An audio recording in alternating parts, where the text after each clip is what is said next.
मैं आपको बताऊंगा कि अगर हमें एलर्जी है तो हमें एलर्जी के लिए कौन सी टेस्ट करवानी चाहिए। पहले तो यह है कि एलर्जी के लिए जो आम तौर पे अलामात होती हैं वो एक तो यह है कि हमारे नाक की एलर्जी होती है, जिसमें हमें नज़ला ज़ुकाम, बाज़ औक़ात वो नज़ला गले में जाता है और खांसी भी होती है।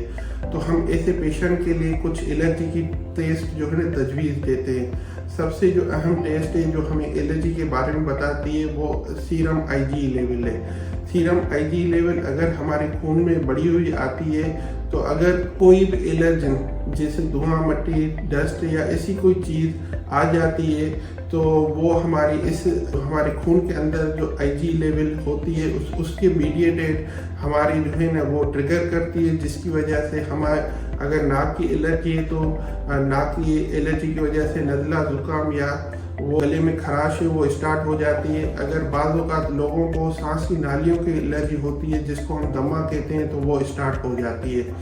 तो कुछ पेशेंट मुझसे पूछते हैं कि डॉक्टर साहब हमें ये कैसे पता लगेगा कि हमें कौन सी चीज़ों से एलर्जी है। तो उसके लिए हम कुछ टेस्टिंग करते हैं जिसमें हमें जो है ना कुछ स्किन प्रिक टेस्ट होती है और कुछ ब्लड टेस्ट होते हैं, जिसमें फूड की भी टेस्टें होती हैं। फूड जो हम खाना खाते हैं तो काफ़ी फूड होते हैं जो हमें जो है ना एलर्जन करते हैं। तो उस टेस्ट के ज़रिए हमें जो है ना ये पता लग सकता है कि खाने पीने में ऐसी कोई चीज़ है जो हमें एलर्जी कर रही है या माहौल में ऐसी कोई चीज़ है।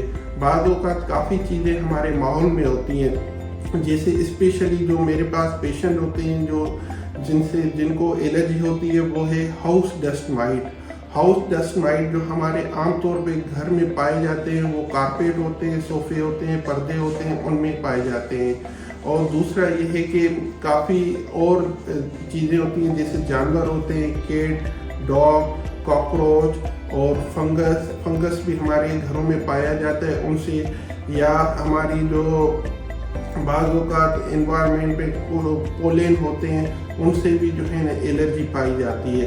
तो ये सारी चीज़ें जो है ना हमें कुछ एलर्जी की टेस्टिंग करनी पड़ती हैं जिसमें हमें मालूम हो सकता है कि हमें किस चीज़ों से एलर्जी है।